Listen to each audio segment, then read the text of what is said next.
बैठक का बड़ा ही राजनीतिक रूप से सकारात्मक असर सामने आया है।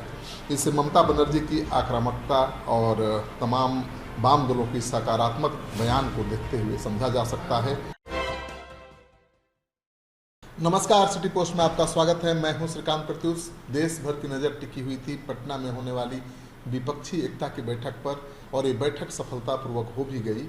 लेकिन बीजेपी भले इस बैठक की खिल्ली उड़ाए और इसे राजनीति में वंशवाद को बढ़ावा देने वाली बैठक, फिर भ्रष्टाचारियों की बैठक करार दे, लेकिन सच्चाई ये है कि नीतीश कुमार अपने मिशन अपोजिशन में काफ़ी हद तक कामयाब हुए हैं। पहली बैठक उनकी बहुत सफल हुई है और अब देखना ये दिलचस्प होगा कि पटना की मीटिंग के बाद नीतीश कुमार के सामने जो चुनौतियां हैं, सीटों के बंटवारे को लेकर, समझौते को लेकर, जो क्षेत्रीय दल हैं उसमें आपस में जो लड़ाई है और क्षेत्रीय दलों की जो कांग्रेस के साथ रसाकसी है, उसको कैसे वो सुलझाते हैं। तो नीतीश कुमार सफल हुए हैं अपने अभियान में, और पटना में नीतीश कुमार के नेतृत्व में हुई विपक्षी एकता की बैठक का आपने देखा है कि बीजेपी ने किस तरह से खिल्ली उड़ाई, कितने सवाल उठाए और कहा कि इस जीवन में तो ये संभव नहीं है कि विपक्ष की एकता होगी और मोदी का मुकाबला विपक्ष कर पाएगा। लेकिन नीतीश कुमार के बारे में कहा जा सकता है कि उन्होंने जिस मिशन की शुरुआत की है उसे एक झटके पर मुकाम तक पहुंचा दिया है, और इस बैठक का बड़ा ही राजनीतिक रूप से सकारात्मक असर सामने आया है। इससे ममता बनर्जी की आक्रामकता और तमाम वाम दलों की सकारात्मक बयान को देखते हुए समझा जा सकता है। बीजेपी के लिए यह कम चुनौती नहीं है कि जम्मू कश्मीर की राजनीति में दो परस्पर विरोधी दलों के नेता यानी नेशनल कॉन्फ्रेंस और पीडीपी के नेता एक मंच पर बीजेपी के विरुद्ध एक साथ खड़े नजर आए। तो ये बहुत बड़ी बात है। पटना में मुख्यमंत्री नीतीश कुमार की पहल पर 15 राजनीतिक दलों की बैठक हुई, और ये नरेंद्र मोदी की सरकार के विरुद्ध अब तक की सबसे बड़ी गोलबंदी मानी जा रही है। ऐसा इसलिए क्योंकि इस बैठक में बिहार के सीएम नीतीश कुमार के अलावा लालू यादव, तेजस्वी यादव, राहुल गांधी, मल्लिका खड़गे, हेमंत सोरेन शामिल हुए। वाम नेता डी राजा, सीताराम येचुरी, दीपांकर भट्टाचार्य, अखिलेश यादव, एम के स्टालिन और ममता बनर्जी भी शामिल हुई। भगवंत मान, अरविंद केजरीवाल, शरद पवार, फारूक अब्दुल्ला, महबूबा मुफ्ती और उद्धव ठाकरे जैसे कदावर नेताओं ने इस बैठक में शिरकत की, और सबने एक सुर में सुर मिलाकर कहा कि बीजेपी के खिलाफ गोलबंद होना है, बीजेपी को टक्कर देना है और उसके रास्ते को रोकना सबसे बेहद जरूरी है।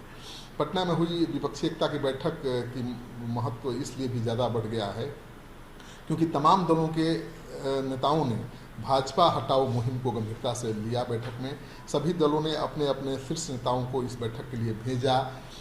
आज की तारीख में बीजेपी के लिए इन कदावर नेताओं का एक मंच पर आना किसी बड़ी चुनौती से कम नहीं है।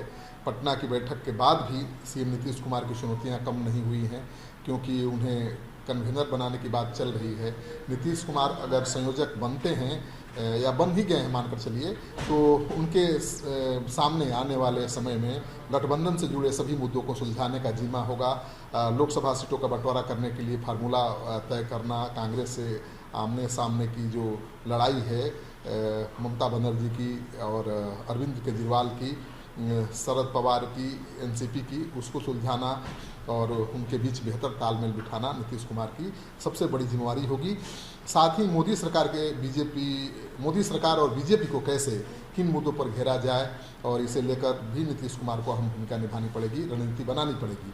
तो दिल्ली के मुख्यमंत्री अरविंद केजरीवाल को लेकर जो तरह तरह की बातें उछाली जा रही हैं, बीजेपी कह रही है कि ये एकता हो ही नहीं सकती है क्योंकि ममता कुछ और कह रही हैं, अरविंद केजरीवाल कुछ और कह रहे हैं।